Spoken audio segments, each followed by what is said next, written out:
Welcome, everyone, to the Spiritual Underground Podcast. Once again, we're coming to you from the wood shop of DTM Enterprises. This is part-time wood shop and part-time podcast studio, so we will roll with that from here. Tonight we have another special night. We have Travis with us today. He's going to share his story, the what it was like, what happened, and what it's like now. Travis, we've known him for about a year or so, someplace in that neighborhood, and he's one of those examples of somebody who came in and did the work and got the results. So, welcome aboard, Travis, and we will let's just start out with your sobriety date, and then you can take off from there. Okay, my sobriety date is October 2nd, 2017. So I just got my first 365. And starting from there, I think growing up as a kid, I just want to put this out there. I didn't have what the horror stories or the shock value stories that we see sometime in people's stories. And I'll address some of that later on, but I want to start, like, in middle school and high school, I had a tough time fitting in, especially high school. I can really remember tough. I didn't really fit in well, didn't really find the people I was supposed to be with or could hang out with until senior year, really. Like, I tried fitting in. I did an academic team freshman year, but that was just a couple days a week, and didn't really hang out with people on the weekends. Didn't really do much. Sophomore and junior year, I did JROTC. It was a great group of people, but on the weekends we didn't have anything. I wasn't really hanging out with people.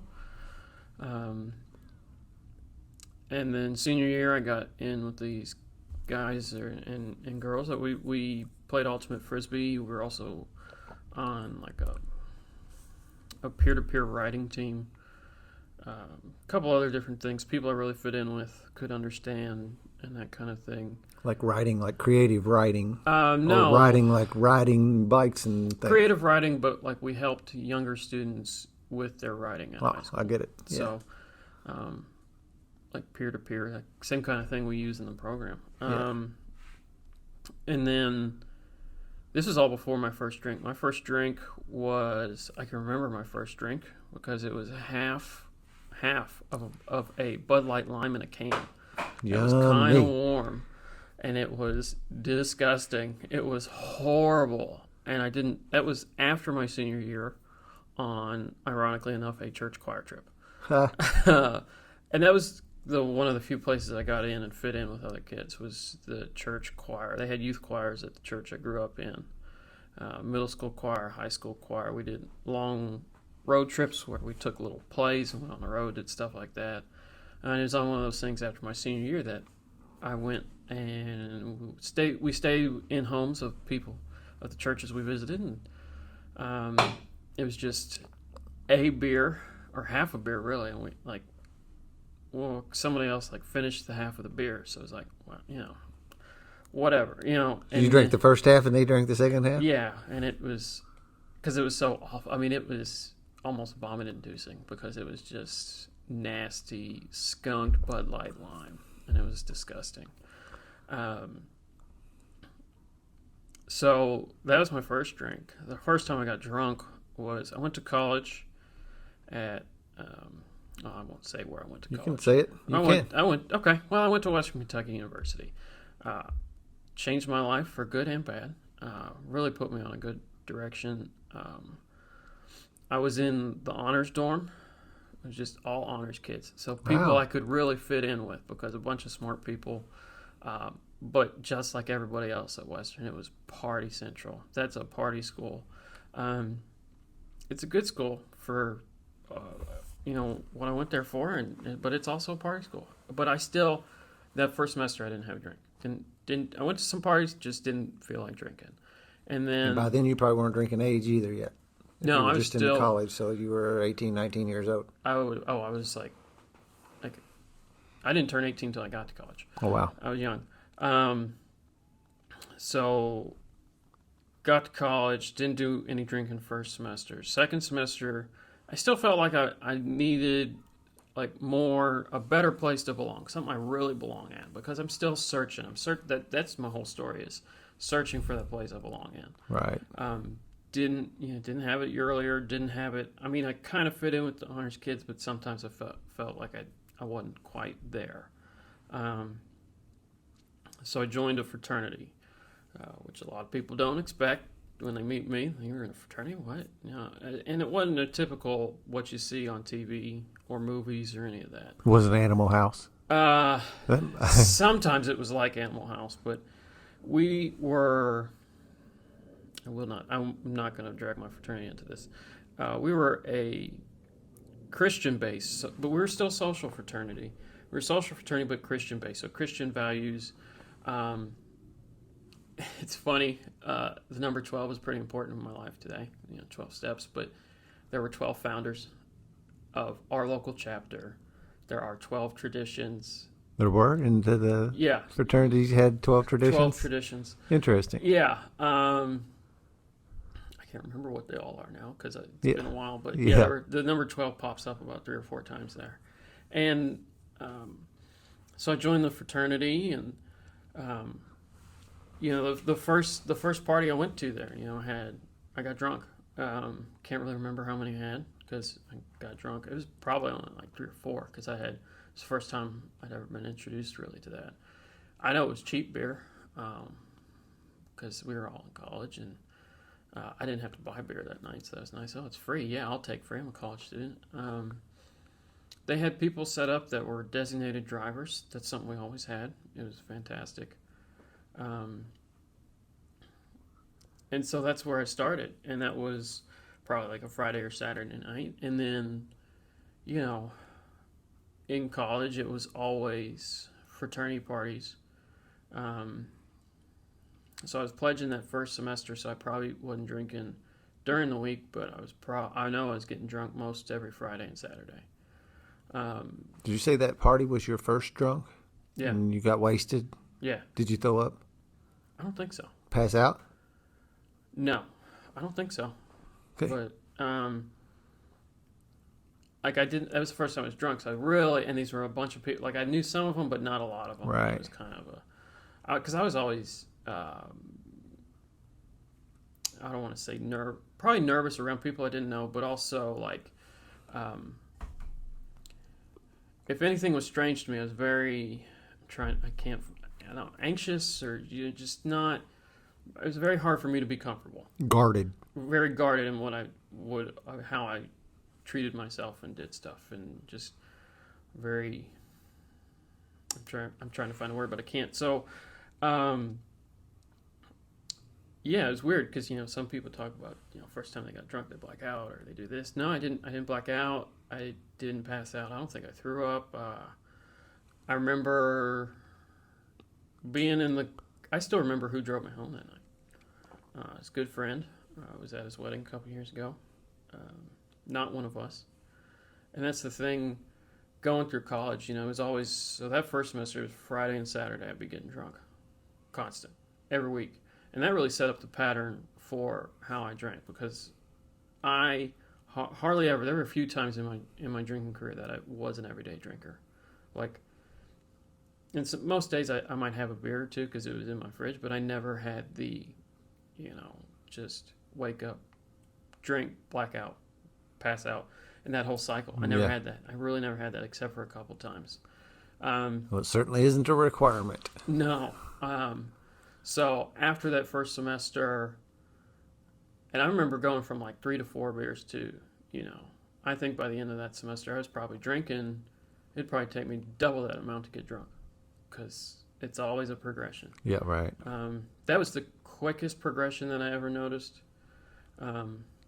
Most of the time I didn't notice there was a progression. I just knew I needed more and more and more, and it's like, well, I guess that's just normal. Yeah, I actually thought I was getting better at it as I progressed and could drink more. Yeah. I looked at it as like a trophy that I could drink more and more and more was actually a status symbol. Yeah, that's kind of how it was, because I didn't realize it was my progression of my disease getting sicker and sicker and sicker. And I think I recognized that in other people. Like we'd all kind of drank a little more. Most of those guys aren't like us. They know when to stop. They can stop. They don't have to drink till they pass out. there's a few of them I have questions about, but it's not for me to diagnose them, right? That's what we always say. So after that first semester, I went to New Mexico, worked the summer there, didn't have a single drop of alcohol. So I didn't, What'd you do out there? I worked for the Boy Scouts. I was a backpacking guide. At Philmont? Yeah, it was Very a cool. fantastic summer. It was Did you tell me you were an Eagle Scout? yeah, I'm an Eagle Scout. Congratulations. That doesn't prevent you from having this either, does it? No, nothing prevents you from being an alcoholic. Yeah, so I went out there, did that, didn't have a single drop that whole summer. Yeah, that wouldn't be a place that you'd do a lot of drinking, I wouldn't think. If you were of age, you could go to the local tavern, but you had to be real careful about how you went, and you had to have a DD, and they were real strict. Yeah, I know some people that were underage and went other places, and with teenagers breaking the rules, right, college yeah, students breaking of course, the rules, whatever. Yeah. Provided you didn't do it on property, it was like they can't prove it. We don't care, right? Don't ask, don't tell. Basically, when it came to that. Can I interject something here? Yeah. I would think, and I don't know, that threw at me, that during that time, your disease had progressed to a point, right? Mm-hmm. And then you went out there. Mm-hmm. And now you're in this position where you're actually in a service position helping other scouts to do the things and that kind of thing. So, when you started, so what I'm getting at is that once you were placed in a position to serve these other human beings, this service thing, at that point in your disease, you were able to put it down for a little bit because you replaced it maybe with the service work that we do as we get sober now. Yeah. And here's something I just realized. We always say it gets worse, never better, and you come back to it. And you're right. I had 3.5, 4 months without it. I can't remember how long, whatever. Came back to it, and when I came back to it, I was able to drink more than when I had left. And I didn't think there was a warning sign because some people, we were up at elevation, so you have more oxygen in your blood, you're really pumping. And you probably did get... And some of that is natural. Some people talk about, when they come back down, they can drink more beers at lower level than they can up there. I thought it was normal. Heard that, yeah. It was something I heard, so I didn't take it to be a warning sign. Right, Why can I drink more now than when I left? And that's the thing. Instead of when I got back down to normalcy, elevation around here, it should have, maybe that first couple of times, and then it would have gone back down. But it didn't. It never came back down. So it just kept progressing from there. I mean, that would have been... Interesting piece of time in your history. That's... Yeah, and it's something I don't realize until now. Now, because I haven't really thought about all this stuff. I've never put all this stuff together. That's what's so cool about telling your story like this is it starts coming back, bubbling back up. So, kind of skip to that fall semester, kept drinking. But now, because I'm inactive, it's Thursday, Friday, Saturday, so I get an extra day to drink. Sometimes it's Sunday. Sometimes, somebody's celebrating a birthday on a Tuesday. I'll have a few drinks.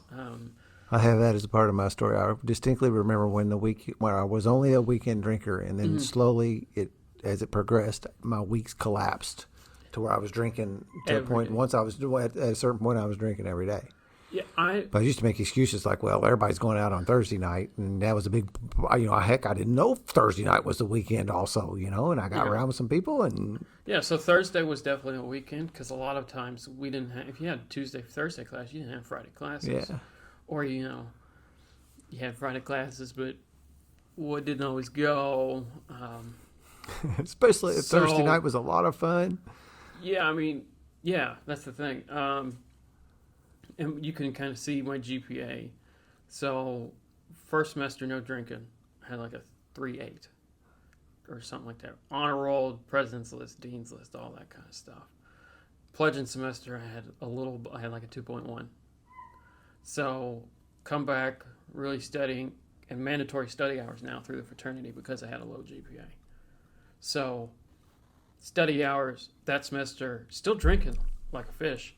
But I come back up to like a 3.6. I'm like, oh, I don't have a problem, because you always hear about it's bad. It's always bad about when you're not in the program. You hear about how people have a problem. You hear about how it's really bad. Yeah. Um, And we can use a lot of excuses to tell ourselves that we're okay. Yeah. You know, I'm getting good grades. I don't have a problem. I'm holding a job. I'm any multitude of excuses to convince ourselves that we're okay. so, January, I'm living in the fraternity house at this point. We are in the middle of sorority row.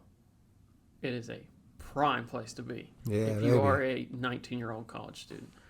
Because if I walked out to the front sidewalk, to like close to the street, I could look down the road. 1, 2, 3. I could see 4 sorority houses. Oh, I mean, in my view. buddy. So, hell yeah, right? So, that house has seen some stuff. I mean, it's a miracle it's still standing. We can't do anything with it because it's a historic structure. It's old as shit. And I'm kind of getting down a tangent, but I remember, we'd have water fights in the house. I remember we created a slip and slide down the stairs one time, and all these things usually involved women. I can't imagine why, because they couldn't do anything in their house, and we couldn't technically do anything in ours, but we shared a bottom lot with one of the sorority houses, and it was kind of a parking lot. We don't really know who owns it. It's just there. So we kind of use that as the line of, let's go drink down there in the bottom lot. So it was a big go drink down there and then come back up and you're sloshed and you're doing drunken debauchery. So. Yeah. This is why I don't want to name the fraternity. Just bending the rules a little bit. I understand. So I ended up in a relationship, started that January, really, with one of the girls next door. And, that relationship lasted for a year and a half. So I was like, I don't have a problem. Looking back now, there's a couple of key events in that relationship. I just want to say that's the only woman I've ever slept with. So that's another thing. Like, I'm not going out and sleeping with a bunch of women like we hear in the rooms all the time. Like we hear about people going out, or men and women just sleeping with anything that's moving. And so again, I'm like, well, I'm still sticking to this moral code that right, I have.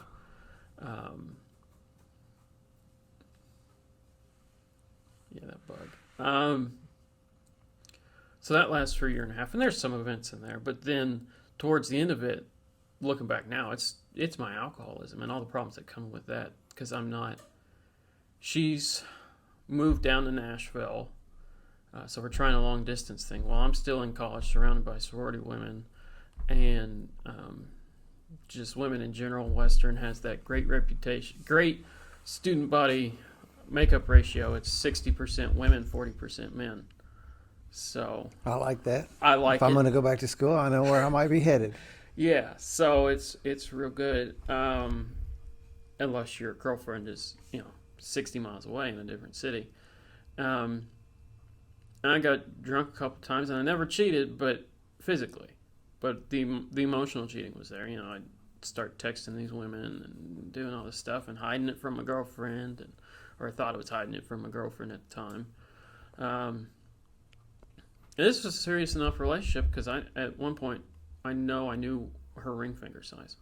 Oh wow! So, yeah, there was some. Yeah, you had some eyes on something. There was an end goal in that relationship. It wasn't just college fun, So,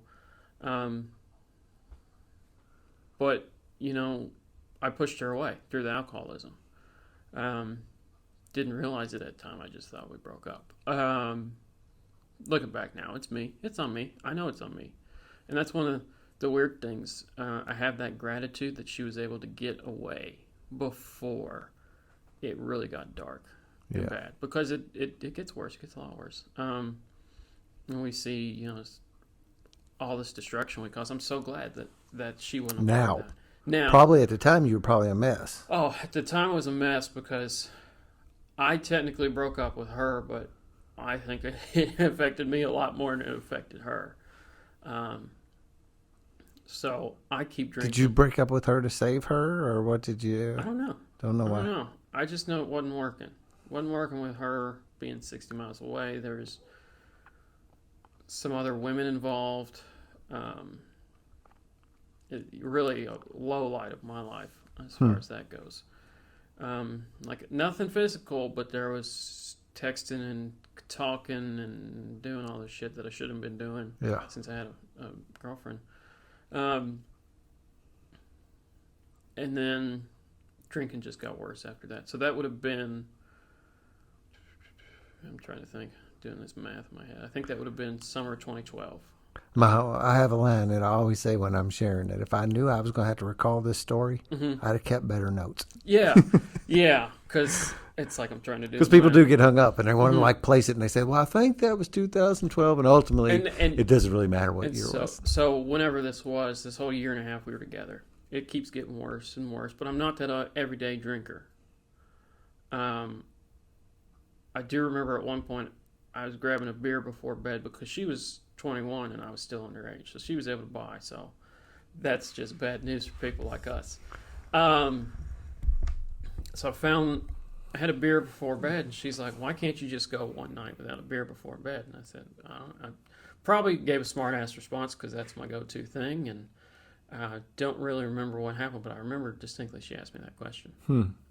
It's like, and I know her father is like us, and he is way out of the picture. He's been out of the picture for years, but I do know that he's one of us.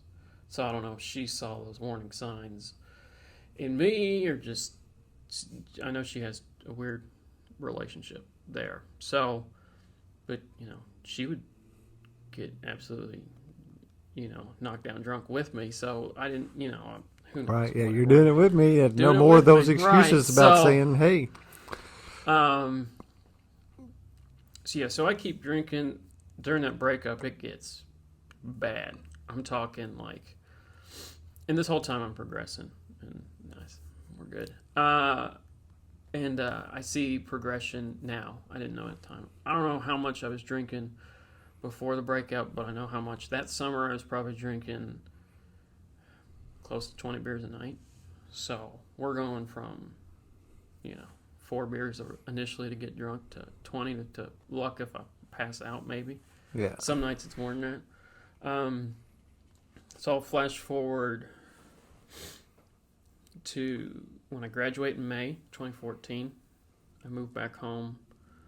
I was one of those people who's like, well, I'll just slow down when I get out of school. When I graduate, I'll move back home. I'll become a real adult. How many times do we tell ourselves this? Yeah, when I do this, it's going to slow down. Right, one of those timelines, one of those events that we draw a line in the sand out in front of us and say, when I get there, then I will take care of this issue. And so from May 2014 to September 2014, is a good marking point.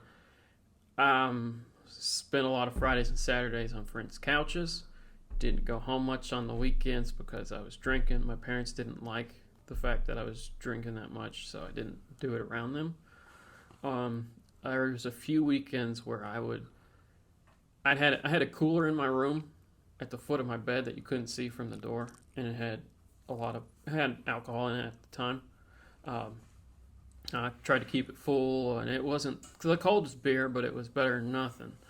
But I still don't see it as a problem. I just think, well, it's my parents and they're uppity and whatever, and it's so I'd sit on my bed and watch movies and get drunk and try and hide it, and I think I'm doing a good job, and then like the next day my parents would be like, we got to talk, and it's we went in your room and we found all the empty beer cans, which I was trying to hide, and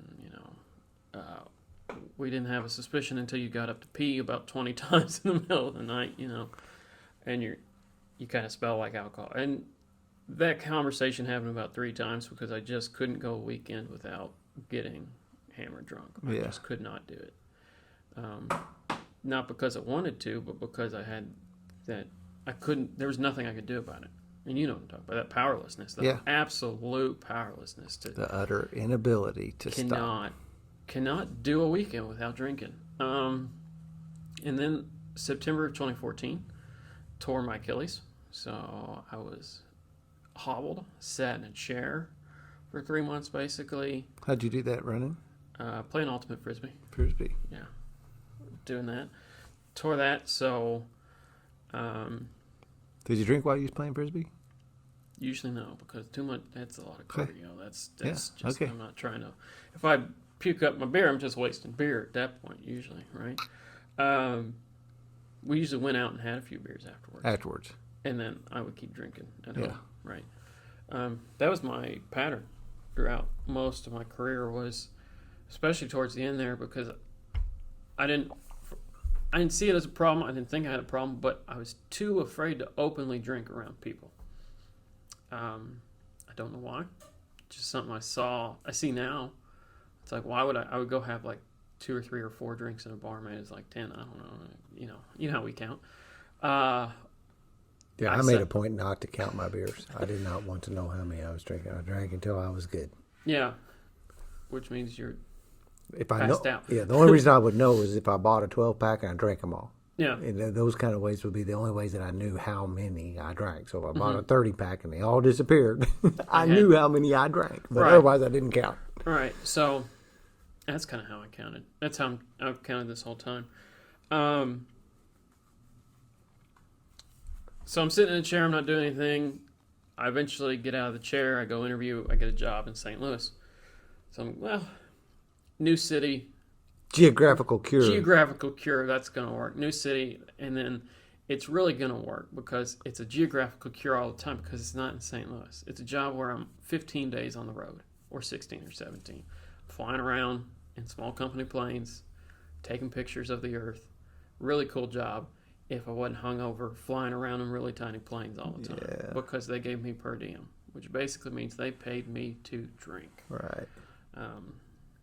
We got $172 a day for hotel and food. Anything that we did, if we spent 120 of that on hotel and food, the other $52 goes in my pocket, aka goes in my drinking fund. Yeah.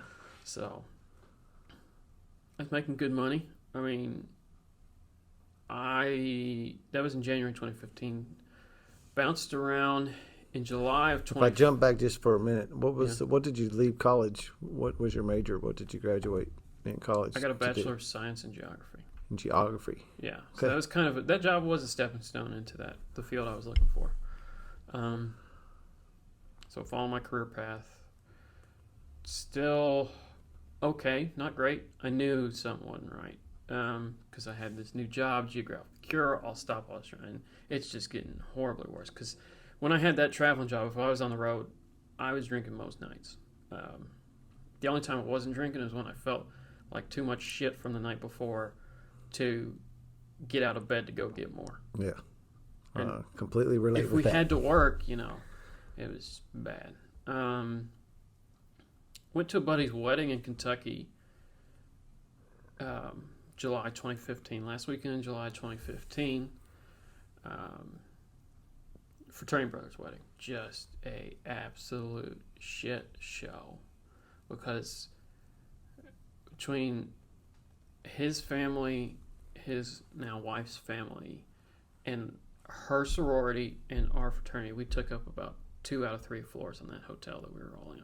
So it was a shit show. And the other floor was like people in town for some kind of convention that was a bunch of drinkers. So, I mean, it was a big party weekend. And I knew, and that was the point where I drank so much that people were like, how is he still walking around? And I heard a couple people talking about that. And I distinctly remember that. Yeah, when and other then- people start commenting on how much Travis is drinking. This then motherfucker is drinking twice his body weight in beer and whiskey, and we know he knew, and like they told us ahead of time, if you want anything other than beer at the wedding, you're gonna have to bring it yourself. So I took a flask. Yeah, absolutely. Yeah, mixed Thanks it for letting me know. yeah. Thanks for letting me know so I can Right, prepare ahead yeah. of time. I was not the only one. I was not the only one. Of course. So, wake up feeling like just garbage. Slept in till 2. Couldn't be aroused out of bed. Was woken up by housekeeping on Sunday. Everybody else was already long clear of the hotel. Got back to... I was in Lexington. Got back to Louisville. Went and saw a movie with a friend. I mean, if I'd been pulled over on the way home, I probably would have gone to jail for driving while intoxicated. From Lexington to Louisville. I'm Yeah. sure I was drunk still. And then, so that night, I'm at my parents' house. They're on vacation. I'm there. I'm on vacation from work for a few days. I get home. I stop by the liquor store first. I think I got like a fifth tequila and a 12-pack of beer. I woke up the next day. Most of the tequila gone. Most of the beers were gone. Still drunk. I don't know what compelled me to go, but I went to the church I grew up in.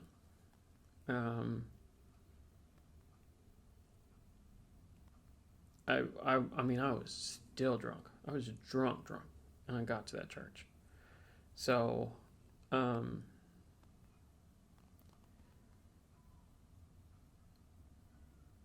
of want to rewind back to this thing I just remembered. In college, I had the reputation of driving when I was drinking. And this is something because I blacked out a lot. I blacked out almost every time I drank. And I would drive every time I was blackout. And even sometimes I wasn't, I'd remember trying to drive. It got bad enough that my fraternity brothers would take my keys, get to a party, I'd hand them my keys, they hand me my house key back. That's all I get. Because Find your way home. Find your way home, but it ain't through your car. That's a clear sign to me now. Yeah. That, because I mean, and I was a great blackout driver, because Till you kill somebody. till I kill somebody, and I never faced any consequences. I never got a DUI. I never had any of the criminal things. I had one public intoxication down in Texas while I was working on that job that I had. And really, they could have gotten me for a DUI that night, but they hadn't seen me driving. They could only. I had the keys in my pocket, and I wasn't in the car. They can't charge you. Can't charge me. I was just wandering around. So so driving drunk, not a problem for me. I mean, it is a problem. I But get it. It's not a problem. Yeah. It became the normal for me. There was no line. It was a rare deal that I was driving where I wasn't drunk. It really was. Yeah. And so we say those lines we're not going to cross. And I crossed that one. God knows how many times. So I get to church, talk to the minister. He's like, yeah, you sound like you got a problem because you're slurring your words and you drove over here. So I know you got a problem with that at least. Because I didn't know anywhere else to go. I knew I had a problem. Yep. I had no idea what compelled me to go to that church, not some random church or a certain sense of security and familiar. Yeah. And it is something kind of, I don't know, I find it odd because I was in a similar kind of shoes, again, where I knew I had a problem and didn't know where to turn. Yeah. And I called my doctor. And I knew that AA existed. I've been to AA. I knew that AA existed.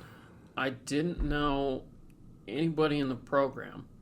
I didn't know that I knew anybody in the program. Right, yeah. There's a few people I run into at meetings now. And it's like, oh, hey, Yeah. So I go there. I worked at that church as a senior in high school. That was my first job. Ended up talking with the two guys that had been my bosses. They're like, how did you get here? I was like, I drove. They're like, are you planning to drive home? I was like, yes. They're like, no, you're not. One of us will drive your car, and the other one will drive you, and we will take you home, and you're going to sleep this off, and then call one of us when you wake up. Neither of them who are in the program, but they are fantastic people. They're people that, the people that I could, still to this day probably call. So that was July 2015. That stint in AA, because that night I called them, they called somebody else. He came, picked me up. We went to a meeting down at the Ice House. That was my very first AA meeting. That is a rough crowd if that's your very first AA meeting for a kid from the East End. But I didn't give up that night. I lasted a week. But everybody told me, your job doesn't matter. Get sober first. But I didn't listen because I'm stubborn and hard-headed and all that. So that was July 2015. Go back out for another 6 months. My parents knew I was in AA because I told them. I told them about 4 hours before I went and got another drink. Because we have a pretty good relationship, but Like, well, you've been pretty quiet this week. I was like, yeah, I've been going to AA. I'm kind of dealing with some stuff. Like, didn't really say much. I think they were a little shocked, but a little relieved at the same time. Because again, they were trying to push me that way, but alcoholics will not be pushed to anything they do not want to do. Exactly. There's a couple people I work with that I wish I could just be like, come with me, and we can do this together, and it's not going to work. That inability to see that you have a problem is that well, you've talked about a bunch of those. When I get to that point, I'll stop. When this happens, no, I'll go here. When I do this, then I'll be. We continually to try to manage it. That's the epitome of the unmanageability, and we don't even know it's unmanageable. Yeah. So I did another 6 months of that. Eventually, I wake up drunk, and then I call my dad. I'm like, please come get me. I cannot do this because I'm still trying to live. That was still trying to manage it. Yeah. So that was July of 20. Ooh, that was wrong. I'm sorry. No, 6 months. Another year and a half of doing that unmanageability. A year and a half. So that was 6 months. I got my times confused. Years confused. Year and a half of that. Year and a half of trying to hide drinking from my parents. Insane. Just insane. It's a lot of work. The amount of stress I put on myself trying to hide it. Because I'd come home for Thanksgiving or Christmas or whatever, and then I'd go out with my friends and be like, oh, I'm just too tired to come home. And I don't know if they believe me or not. I don't want to know. Never going to tell them what happened because I don't need to cause them that kind of shit. And they very well may have known, and they might have assumed that you were like staying someplace so that you weren't driving home, and they might have been relieved that Travis wasn't coming home because we know he's drunk and at least he's staying where he's at. So it was another year and a half. That's kind of one of those things. So I called them, please come get me. They did. I was in January of 2017. I lasted through... In the beginning of April, I went to therapy 1 day a week for an hour at a time trying to solve my alcoholism, which didn't do shit. You sought that therapy on your own? Kind of got advice from somebody who wasn't in the program, but a psychologist type. That said maybe you should go get some therapy? Yeah. Yeah, I think maybe if I got therapy in addition to AA, it might have worked, but on its own, it's not going to solve. So, in beginning of April 2017, I had surgery to repair my messed up shoulder. I messed it up drinking somehow. I'm not exactly sure. It popped in and out of place on its own. I could throw a football, and out goes my shoulder. So real bad. I got on pain pills for that.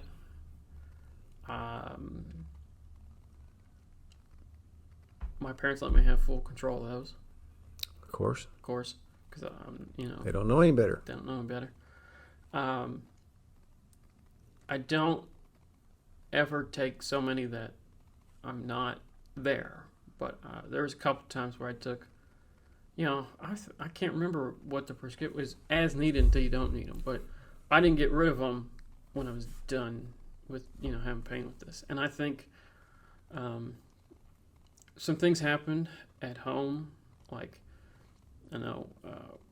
my dog that I'd had for 17 years, a long time, old-ass dog, shit ton of health problems. She had like a stroke or a seizure one day while I'm at work.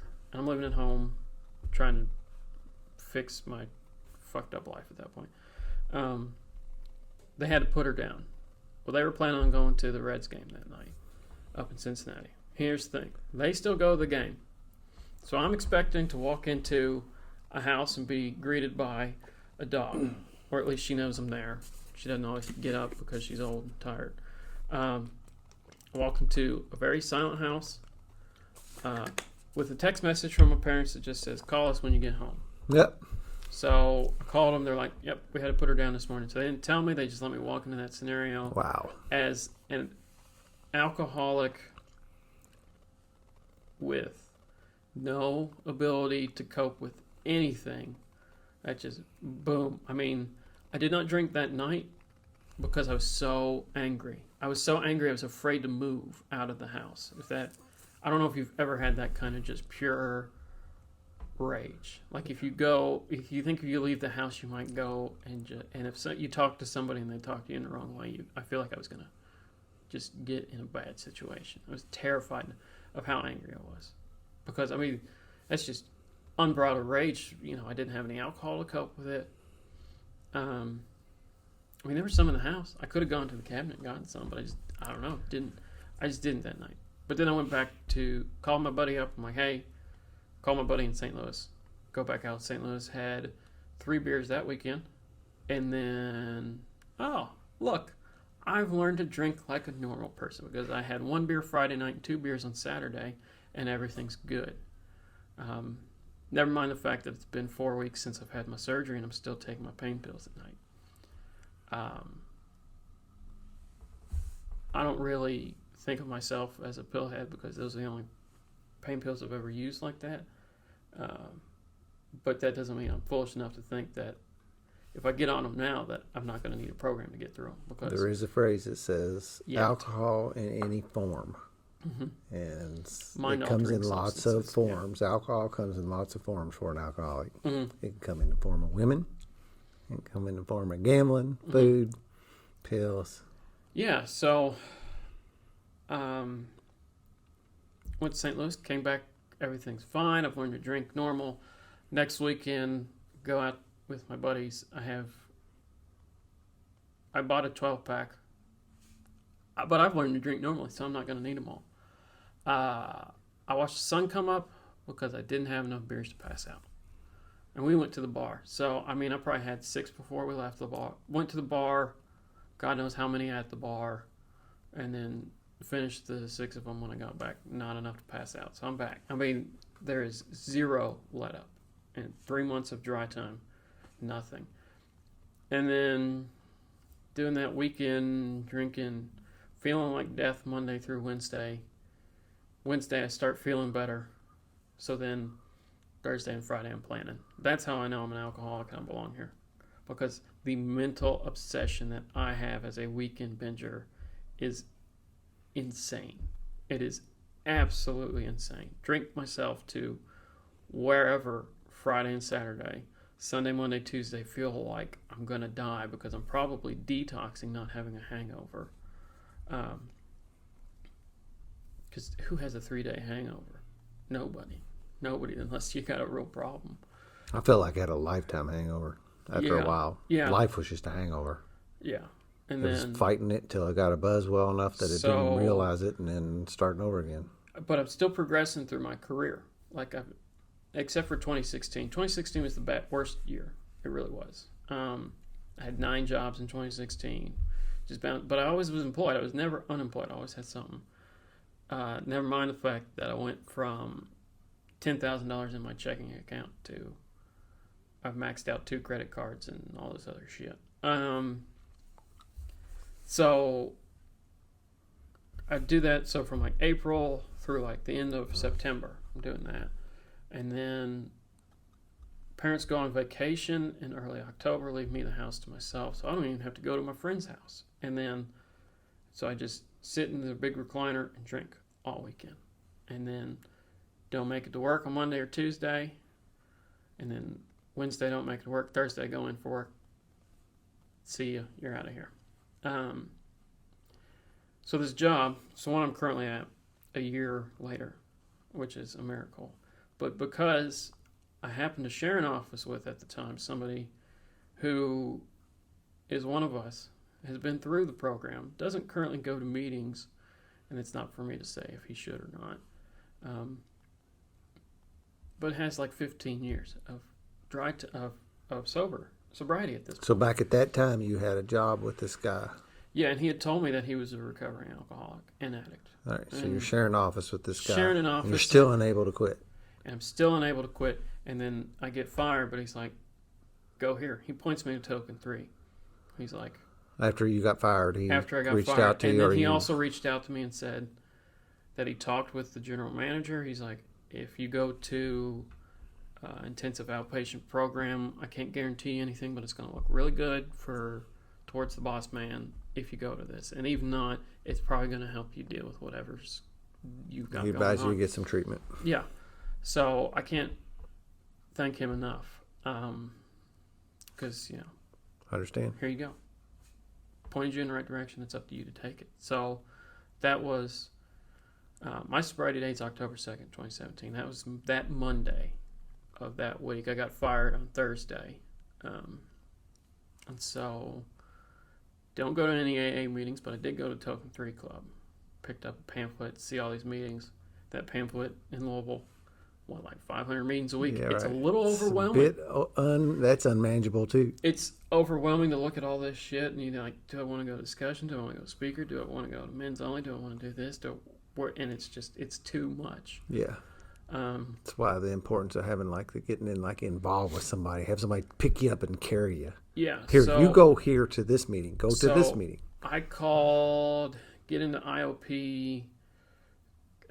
First IOP was on the Wednesday. So I'm 10 days dry at this time before I go to IOP.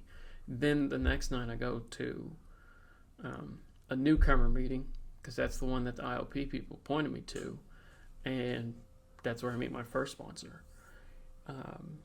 Robbie C. He's originally from the Lexington area. We've got little to nothing in common. And he likes to tell the story about how, it's like the wide-eyed deer in the headlights look, because he was chairing that night on a Thursday night. Now that newcomer meeting meets Tuesday, Wednesday, Thursday, Friday at Token 3. He normally goes Wednesday and Friday. Just for the listeners out there, yeah. Token 3 is a clubhouse, AA clubhouse here in town. Yeah.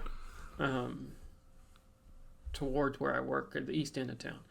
And so he normally goes Wednesday and Friday. But he was there on Thursday because the Thursday chairman called him and asked him to chair. So not normally there, but he's there that night. Right. And then he makes the announcement, anybody needs a sponsor, come see the chairperson after the meeting. We have a list of temporary sponsors. And I'm so wide, I don't know. But he's looking for his first sponsee at the time. And so walk up there. It's like, I need a sponsor. He's like, what? And he asked me all these questions. I don't know. I'm so lost. To say that you could recall any of that would be a miracle. He can remember the whole thing, and it makes me. It's just like, man, what because it brings just the confusion to light, and so he becomes my first sponsor. There's some other coincidences that are coincidences, something I don't really believe in now, because he's not normally there on Thursday nights, right? But he was there that night. Right. So that's something working for me. My dad, almost spent his entire career at IBM. His dad, career, IBM. Louisville and Lexington, never met, but that's something else we've got in common. There's a few other things that I'm struggling to remember right now, but it's just, it's the little things that you think are coincidences, but I don't like that word anymore. Because I think it's some little behind-the-scenes magic that kind of pushes. Might I recommend that when those things come to your together, mind next time, write them down. It'll help you remember them. So I start working with him, and I'm still going to IOP, and in that I think I had about 3 weeks off from work, but they brought me back, gave me a second chance. They really didn't have to do that. Their lawyers advised them not to do that because I was new to sobriety and all this other stuff. And I'm sure it's, That's another lesson. I mean, most people get at least a chance if they would actually ask for help. Yep. Most employers will work with you at least once. Yep, that's the thing.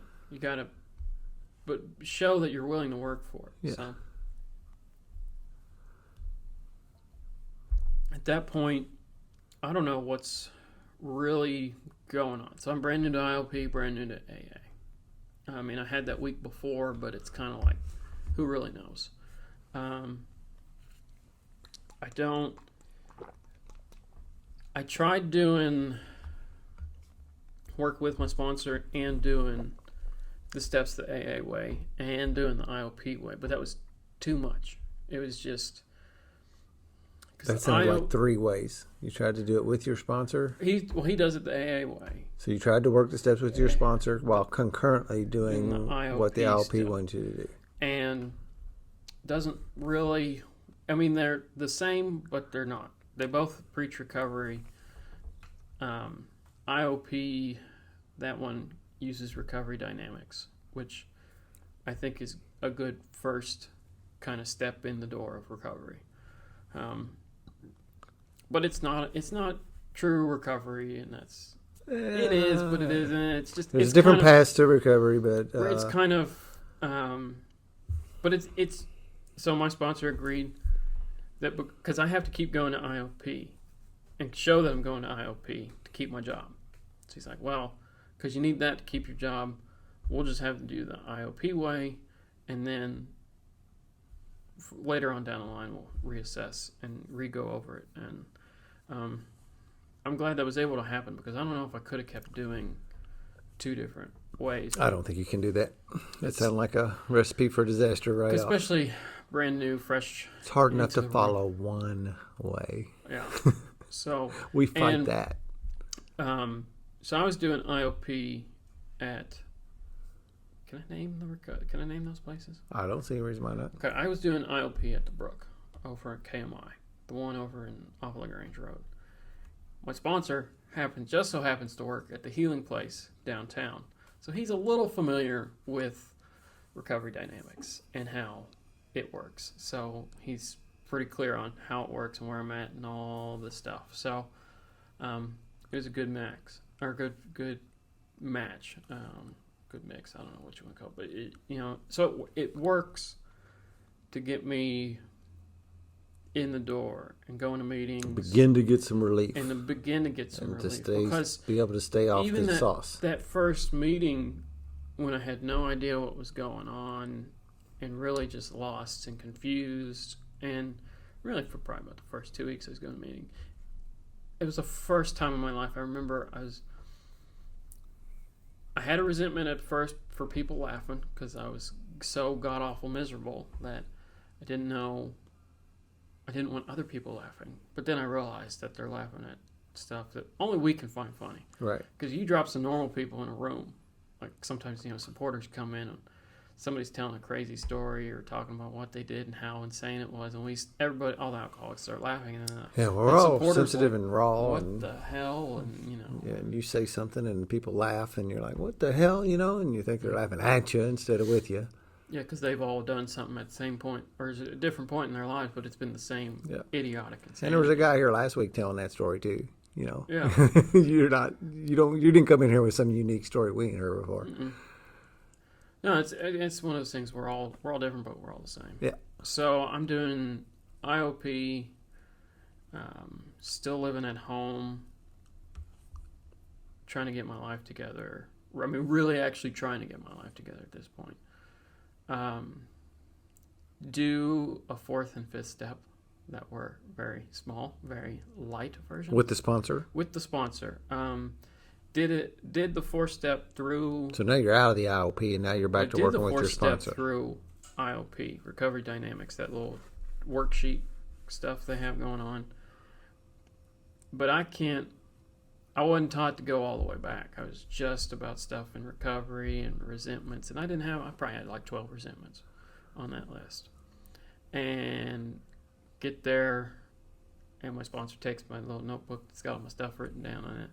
He's like, oh, I see you got, so-and-so on here. Can you tell me about that? So-and-so and so. I'm not reading off the paper, and so it's really flowing from the heart. On a fifth step. So he's reading your fourth step, basically. He's just reading the list. He's just reading the list, and I'm talking about it. So that's what I'm saying. He's reading your fourth step, and you are commentating on it. Mm-hmm. And that was your fifth step. Yeah. Okay. But he just said, like, I don't want you to think about what you wrote down. I want you to just talk about it. So it's commentating on it. Just comment, and I don't know. Commentating. It's like a little short. I mean, this was a couple hours. 12. Just a little short list, but I talked a lot about it and stuff I needed to talk about because family. Yeah. Commentating to put a timeline to my mind. But yeah. Okay. I get you. Okay. So talking about that, and did 6 and 7 right after. I get some relief. Don't get me Sure. wrong, I really do. Steps work no matter how you work them. Yeah, even if it's a light version of the steps, you get light relief. But damn it, if relief, even in the smallest form, is incredibly powerful at that point. Yep. So I keep going to IOP once a week for aftercare, but I'm not a real big fan of the guy who runs the IOP, and then sponsors like every time you come out of IOP, you're really angry and pissed off, more so than when you went in. Maybe you could step back for a week and not go and see, and go to a meeting and see if you like it better. Which I'm glad he suggested that. And I stopped going to IOP, and I removed another stress factor out of my life, because it's somebody he's worked a long time in the recovery field, but he's not an alcoholic or an addict, or and I'm not saying that people like that can't know how to, but I don't think he's ever come from our viewpoint, so it's hard to really relate to people. And like the us. fact of the matter is, at least you weren't. So whether Mhm. what people do with this dude is one thing, but what Travis did, it wasn't working. Right, and so because a couple other people, So I don't want to put the guy in a bucket that it's not and- working for anybody. It No, just wasn't and- working for you. and so a couple of the other people at the Brook, like I think he went on a hunting trip, and we had guest people. One of the ladies that came in, she had used the 12 steps to get over an eating disorder. Another one had used the 12 steps to get over anger management issues. And it's like, okay, I really relate to these people, because I don't know if it's because they've worked the 12 steps or they have that same spiritual sickness that's going on. But I'm like, if I cut out this IOP and go to a meeting instead, maybe I can kind of get a little bit more. And I'm bouncing around. I'm trying all kinds of different meetings. So I think it probably took me about a month to come into that Tuesday night meeting that we all kind of gather around and through. And the only reason The meeting that this podcast is named after. Yeah, and the only reason I go is because I'm hanging out. I made Thursday night at 8 o'clock my home group over Token 3. It's a roundtable discussion. It's the only one I've really run into that's a roundtable discussion, really. But every time I went there the first few weeks, it really hit on something I was really needing to hear. And so another home group member, 2 home group members were there. 2 from the Tuesday night group were there on that Thursday night meeting. I was actually talking with one of them, my current sponsor, Shane. His brother was in IOP at the time, and I didn't know it, and so we connected on that after the meeting, so they told me about the Tuesday night meeting. Show up, been a little bit different kind of recovery where you can cuss and talk about whatever you want, and I hear the sometimes at certain meetings you hear the same people talk about the same things that they've been talking about for God knows how long, and it's the same recycled. It's recovery, but it's rehearsed bullshit that you don't get that genuine, true, emotional stuff that you do at some of the other meetings, and that's what keeps me going. Because if I don't hear any emotion, then it's like, well, you can't. Because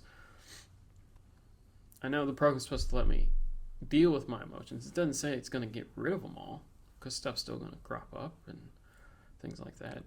But so I'm bouncing around. I'm trying all these different meetings, and I came in. I wouldn't say I was an atheist. I'd say I was more agnostic.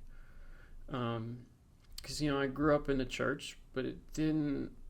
And I went there to initially seek recovery, but it never did. Like, I got baptized, but I didn't feel anything behind it.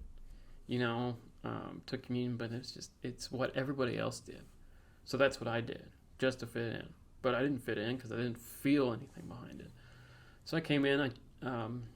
There's some meetings in towns that focus on the agnostic and atheist side of things, and those are incredibly helpful to somebody like me coming in. Started going to one of those on a Friday, so after every work week I come in, I'll go to that meeting. I really with people in the program that I really feel comfortable with.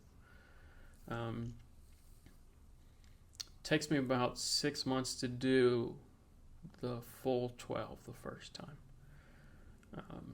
With your original sponsor? With my original sponsor. He's picked up a couple more sponsees. Just for the record, too, there on that, the book says, at one point it says if an employer will allow a guy to go out and do the steps, he can become, he will be a new man in 6 months. Mm-hmm. So I would say that 6 months is about right on track. Yeah, and I know some people take longer and some people go shorter, and it's all about what you specifically need at the time. Because sort of.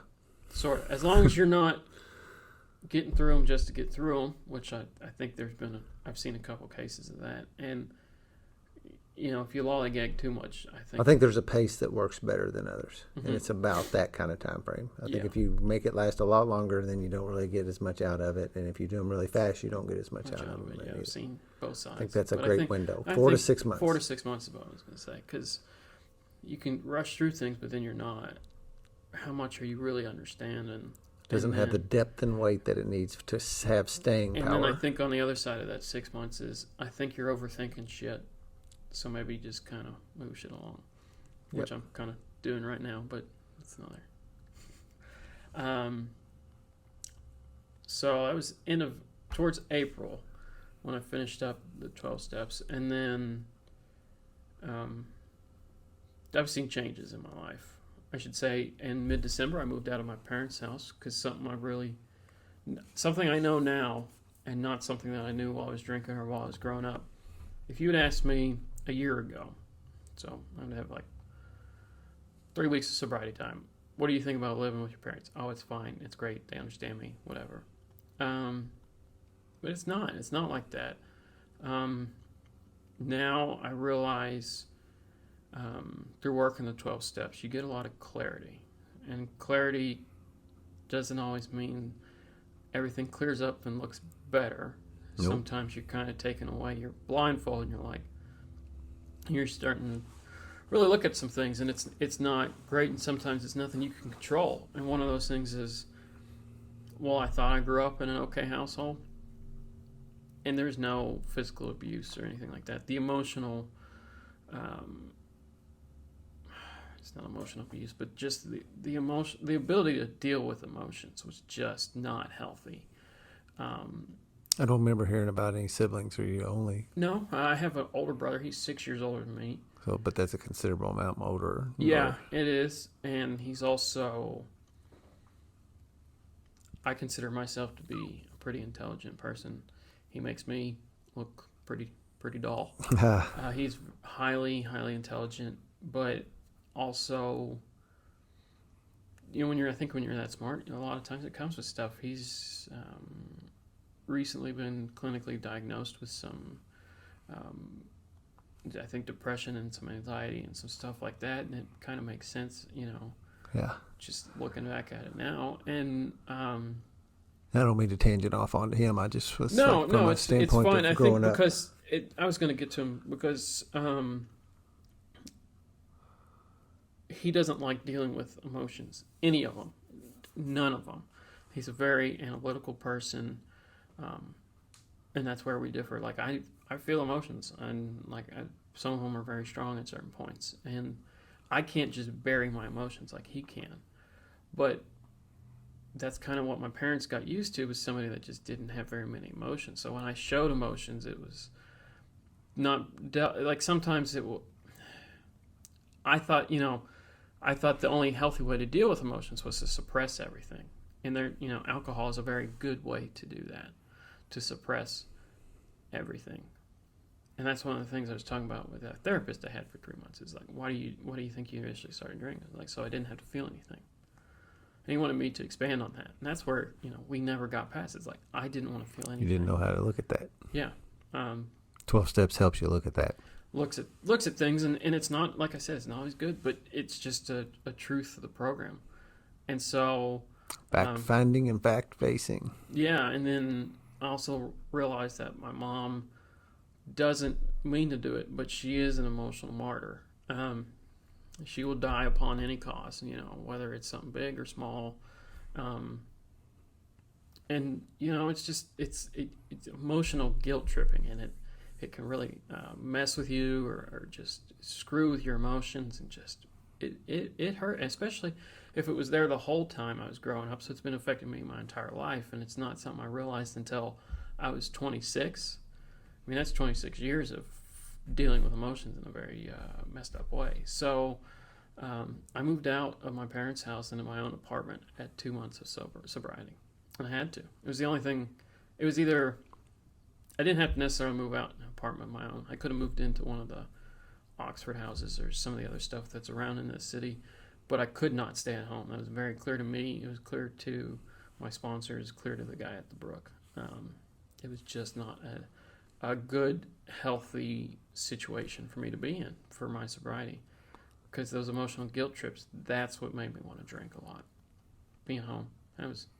Well, you'll hear lots of people, and I would have bet I'm going to make a guess that your sponsor and these people were probably hearing this reoccurring issue that you had, and it all was surrounded by being my parents and at home, and we just think we're talking and venting and stuff, and it's like, well, man, if this is getting to be that big of a deal, man, maybe we need to make a change and move you out of there. It was also, there was some there's later meetings in this city, especially like on the weekends because I have spent the last 8 years of my life drinking till I pass out on Friday and Saturdays. Yep. So even now, a year later, there's some weekends where I physically cannot go to bed on a Friday or Saturday night. Last night was one of them. I was up till 4:30, and it's not because I wasn't tired. It's just my brain has been wired and patterned for 8 years to stay up as long as possible on a Friday or Saturday. And I'm not having substances now.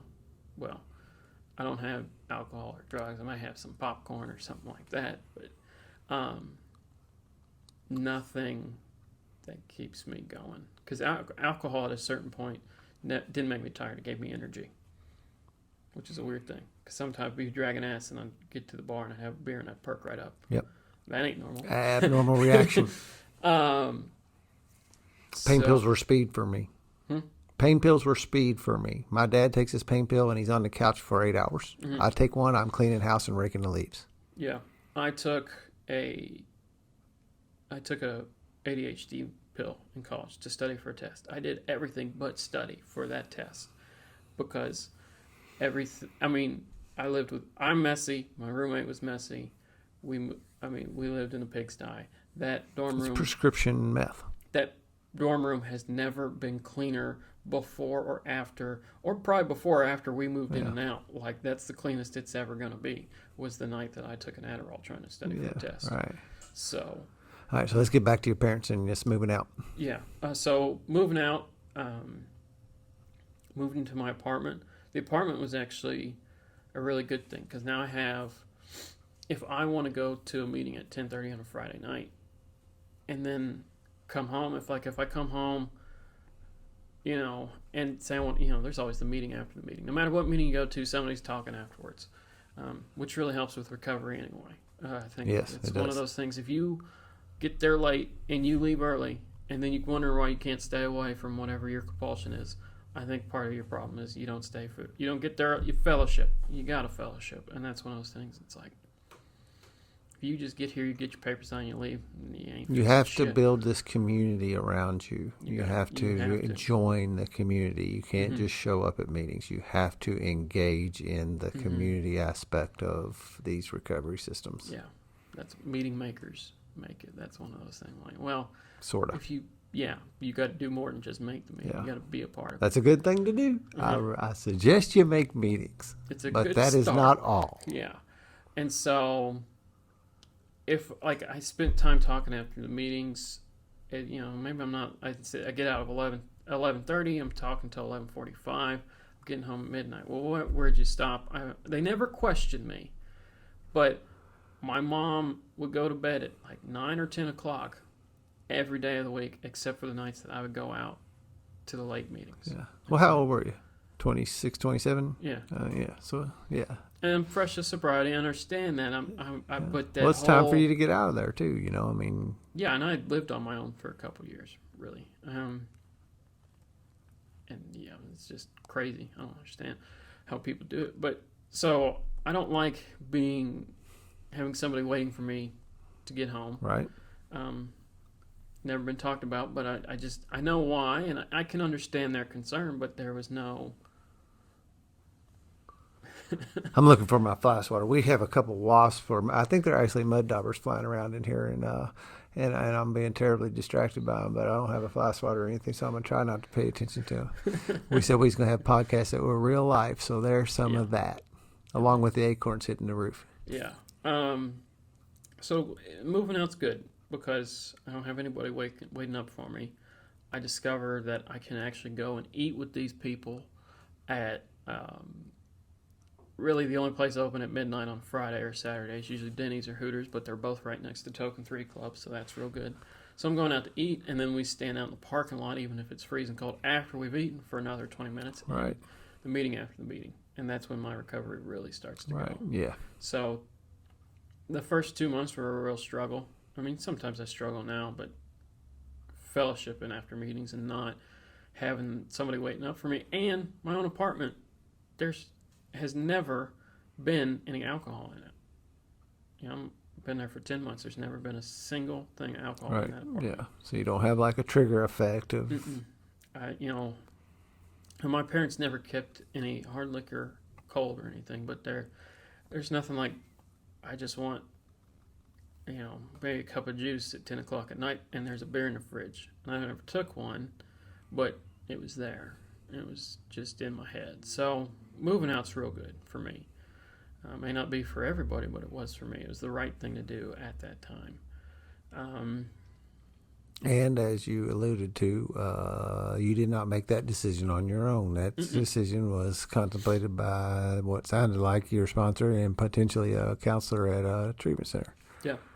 Yeah, and it was. I think that's an important very- point to make. Yeah, it is because I did not. To be honest, I didn't want to move out because I didn't feel comfortable living on my own because I'd lived on my own before and I was a raging alcoholic. Right. And I was terrified. And then that was the thing. I moved all day on a Saturday, and then I went to that 10:30 meeting, and I'm glad I did because I went to the meeting instead of going to the gas station or whatever. Those late meetings on the weekend really helped me because now instead of trying to figure out what I'm going to do from the time I get off work to go to an earlier meeting and then go home and then sit on the couch and watch Netflix, which I've done for the last 3 years of my life previous to this by getting drunk and watching Netflix or watching movies or whatever on the couch by myself. Yeah. At least instead of doing that for 8 hours, now I only have to do that for 2 hours. Yeah. Or whatever. So yeah, I actually had a conversation with another guy today that I just don't watch TV anymore today because that is actually something that I would do. I would just sit and drink and watch TV. And today I just something I set down and I never picked it back up. There's a lot of things that during my recovery I sat down and some of them I picked back up and some of them I did not. And sitting and watching TV is something I never picked back up again. And so kind of going on that, we at the end of doing the 12 steps, I looked for getting a sponsee for about 3 weeks and really didn't feel comfortable with it just because I didn't know anything about really doing the 12 steps in AA. And then I asked my sponsor if we could do the 12 steps again, the AA way. His response was not exactly to my liking. And so I dropped him and got a new sponsor, Shane. And it's been a really in-depth go through the steps this time. The first time I did my first step, I had 12 resentments. And then this time I had 70-something. And, the fears and the sex inventory was a lot more in-depth. And I actually learned, I thought, some of my fears I just had these fears, but actually these fears come from events that I repressed that happened in middle school with my first girlfriend, whatever you want to call it. And I'm comfortable talking about this now because it's something I've looked at and I understand that everything now is because I ended up, we held hands and we'd watch movies together and hold hands and do, it's middle school, but she wanted more than that. She wanted to do, I guess maybe like kiss or do stuff like that. I don't really know. She just wanted a little more than holding hands. Again, I think at that age, and I was a late bloomer in puberty too. So, and she might have been farther ahead, and that's just not why it worked out or whatever. And I'm not blaming anybody in this situation. It's just how it was, and I had no idea what to do. So, I got dumped in kind of a shitty fashion. So I didn't want to feel like that again. So I never wanted to. I've always had that. Like, I don't want to talk to women because I like what happens if I do get close, and I'm setting myself up to be hurt again. So rejection is a big part of what's played into my life. I know how not to get rejected. Yeah. Don't get involved. Don't get involved. You can't be rejected. You can't get your feelings hurt. Exactly. And that's not going to fly. I'm 27 not a years healthy old, way to go through life. Lonely is not a healthy way to go through life. Lonely and angry and afraid is not a good way to go. And that's something I didn't realize until I did the 4-step inventory again this time. And it's amazing just knowing why I do things now is freeing, and talking about them is even more freeing. Like, I don't think, other things, notice I have problems setting up boundaries. If you'd asked me, hell, even a couple months into sobriety, I didn't think I had any problem with boundaries. But then I went to a meeting, that atheist and agnostic meetings, which sometimes deals with topics that are a little more about like actually dealing with stuff in sobriety. And one of them is boundaries, and it was at the beginning, I'm like, I don't have anything to talk about this, and and then by the end of the meeting, I'm like, damn, I have no sense of boundaries, whether I'm setting them or respecting other people's. I have none. I have no earthly clue of what that's like, because again, like going back to like living with an emotionally distant people is not. Those aren't healthy boundaries. So. And all those are, and I don't mean, those are common traits for us. Mm-hmm. The boundary setting is a weak point for most alcoholic addicts, and the fears, whether if it's rejection, which is huge for everybody, I think. Until that stuff was, one of the things I always say is that I never could see that stuff. It took somebody to actually take and like put a mirror in front of me and show it to me. Yeah. And then once they did that, and that's what the 12 steps was, a big mirror that got turned around on me and allowed me to look at these things and see what made Dan tick. Yeah. And even like, I know we really harp on the 5th step, talking about it, and you can really get some stuff. I think if you do the 4th step the proper way, you can really get a lot of shit out there too. If you just write it down and look at it and put pen to paper, and you're like, oh, I wasn't even thinking about that word, but here it is. Yep, and holy shit. So. But you also, just to put another point on that, is that one of the most dangerous things in the world to do would be to do a 4th step and not do a 5th step, because the 5th step is a way to get rid of it. If you don't do it, you will drink again. It's picking the wounds with the 4th step. Yeah. And I warn a guy when I go into it that, look, I need you to finish. You have to promise me here. We got to make a pact that we're going to go through to the end now, because the worst thing in the world for us to do is travel down this path right now, and you stop somewhere along the way. Mm-hmm. It would be worse. It would be better if we just stopped today. Mm-hmm. I'll give that warning every time before. That's part of my 3rd step decision talk. That part of the decision is we're going to the end. Because if you don't want to do that, no skin off my back, buddy. Mm-hmm. If you don't want to do it. Yeah. So the new teacher, I think there's a point in that is a real valuable point, because we always get to a certain point, and teachers in our lives take us so far. And it's not, again, like you said a minute ago, it's not a blame thing either, and I'm not blaming Mom for what she did, and I'm not blaming, that is not what we do in the 12 steps. Right. What we do is we look for these causes and conditions and the things and the patterns that set up in our lives that make us do the things we do today. And one of the things not blaming is that certain teachers can only carry you so far. And that's the way, that's the way life is really meant to be. Otherwise, that's why your parents, are only a part of your life for a certain amount of time. We need new teachers. So that's an important distinction, is that you got so much relief at a certain point that you needed a new teacher to take you to the next level. Yeah. Yeah. And like you said, I'm not blaming my first sponsor, because no, not all. It saved you. Yeah. Cannot thank him him thing. enough. I have a similar story.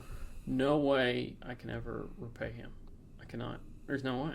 My first sponsor climbed down in the hole with me, and I will be forever indebted to him for what he did for me. He had incredible patience, because I didn't want to do this shit. I didn't stay sober after my first sponsor. Yeah, and luckily I keep working, I keep growing, and I keep doing these things. But just So a couple of the other things I don't want. Writing stuff down. So one of the things I do like to talk Yeah. about because I kind of seem like we're getting towards the end. Mm-hmm. And if you disagree, let me know. No, I think. But one of the things I do like to do is I like to talk about, and most people do have some memorable moments like that they consider. I have what they call a miracle list. Mm-hmm. My sponsor started having me make that once I started getting into recovery of these things because he said, I won't remember these things if you don't write them down. Mm-hmm. So I actually have a formal typed, and I keep it in my phone, and I keep it in a computer, in the back of it, a miracle list. I feel like maybe I used to have one. I switched phones or. So I'm sure there's some things probably that happened to you in recovery that you could say would not have happened had it not been for recovery. Yeah, I mean, I got my job back. Got a job. 3 weeks into sobriety. I've never gotten a job back. I think the biggest one that pops out is my sponsor, my first sponsor, does not go to that meeting on Thursday nights. But he was there that night. Right. And he was looking for a sponsor, and I was looking for a sponsor. Yep. The universe brought you together just perfectly. You've also, I know that I've heard you share about some events you went to and stayed sober, like weddings and some other, I can't remember, but I seem to have some recollection of some things that you talked about that you probably wouldn't have been able to do if it wouldn't have been for recovery. About a month ago, I went to a wedding of a fraternity brother. This is deep in the heart of bourbon country, Kentucky. Everybody drinks.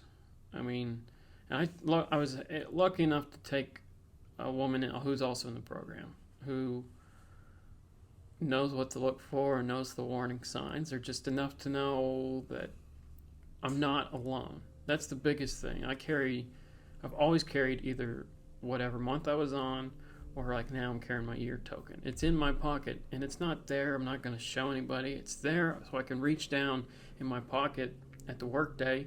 I can feel it, and I know that I'm not alone working this program. And that's really why I took her with me, because I didn't have to do this alone. We never have to do anything alone. That's a huge key point right there, Travis, is that we never have to do anything alone again. And to walk into something alone, we've done that on our own. We haven't done that because of... Yeah. So I wanted to go see my buddy get married. He lives here in town. He knows that I'm in the program. He's given me his full support. So it's somebody I needed to show that I'd be there for him on a special day. And, we walk in and go through the short ceremony. It's an outdoor wedding, and come back to the tent because there's kind of a rain or whatever. So it's a bunch of people in this big old party tent, basically. And the first thing my date says to me is, she's like, you said there'd be people drinking. You didn't tell me that everybody would be drinking. She's like, I've never been to a wedding where this many people would be drinking. I was like, this is why I had to bring somebody. Because, this is like, you'd see little old lady grandmas walking past and they're double fisting beers. And that's the kind of environment it was in. So I'd never be able to go to that alone. There's no way. And you did. And did. And had a good time. Had a good time. Supported your buddy. Supported my buddy. Saw some people I hadn't seen in a while. Was able to talk to one of the guys that told me I had a problem. Yeah. He told me in college I had a problem with drinking. Yeah. And I guess I responded by trying to swing on him. So real good. That's an amends I still have to make. I was like, well, it kind of made a little bit, but not a full amends. He's like, good. I'm glad you quit drinking, because kind of thinking you were going to die. I was like, oh, that is kind of crazy when we run into people that are like, I'm glad you stopped drinking. Yeah. It's like, oh, gee. Thanks. We had you were talking about earlier something, and it just brought to light and brought some memory to mind to me with when I was at a party one time, and there was kids there too. People's friends' kids were there. Now I wasn't old enough; I didn't have kids yet, but I remember some kid that was, I don't know if he was like 10 years old, that started calling me an alcoholic. And I still remember that today. It had a big enough effect on me. And I ended up blacked out, passed out, waked up in the middle of the morning in the woods someplace. Is how I woke up, So the kid knew something from the night before. So people see it in us, and they see those warning signs. People that are awake, and I wonder about that today because about that little kid, about like how awake he is today, and just have to wonder about like how he saw that and called me on it, and we walked, and turned out, he was right. There's another one that goes on, and I kind of talk about this some, but my dad started going to Al-Anon about, I guess, eight months ago now. Oh, okay. Uh, Well, let's just interject Yeah. real quick. You said your sobriety date was October 2017. We are Mhm. now in October 2018. So what you heard now is Travis's basically, or not basically, what you heard was Travis's first year of recovery. right. Um, So 8 months ago, your dad started going to Al-Anon. yeah, he and my mom tried Al-Anon. She doesn't think it's for her. Mm-hmm. You know, I think we always think that the person who needs it most, but again, we can't force her. And I think I get a lot of the isms we talk about, kind of Yeah. the alcoholism, that ism on the end. I think a lot of that stems from her. I can see whatever, but my dad's been going to Al-Anon. Well, good. Still goes. That is a miracle. And it is, because I think he's Especially if he's going after 8 months, then something has touched well, you. he's got a good men's group, which we have meets on Tuesday nights. I know one, if not two, of the guys from our men's group also go to that men's group. So Just curious, is your family coming this end of this yeah, they'll month? be here. My mom and dad will be there at the end of the month. Awesome. So, That's something we really tried to promote, is to Yeah. get the family involved in our celebrations, because ultimately that's really where the juice is. Is that, it's one thing Yeah. that we did, but people need to see we all like to see the effect it has on the parents, but people also need to see that are around that maybe don't have as much time to, that watch Yeah. a guy get his 1 year and watch the parents come in and see the emotions that they will display generally when these awesome Yeah. events happen. but he is currently on step 3. He took him a while. It took him about 6 months to really buy into it. But Yeah.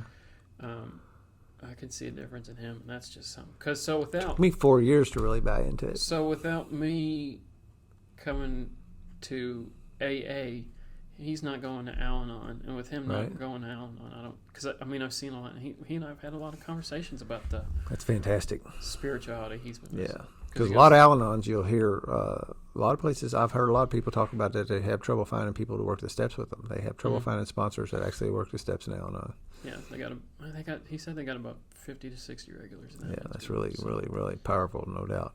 Yeah. Another thing about people who like parents and that, they're behind the 8 ball on that. They're not the ones that have the problem, so they don't Mhm. think they should have to go anywhere.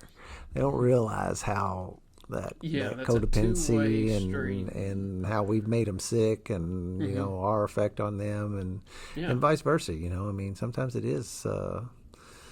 We all can grow through. We all have room to grow. Mhm. And it's really we're wasting our human existence at some level if we do not continue to grow. I believe that with all my heart now. Yeah. You couldn't have told me that a few years ago. No.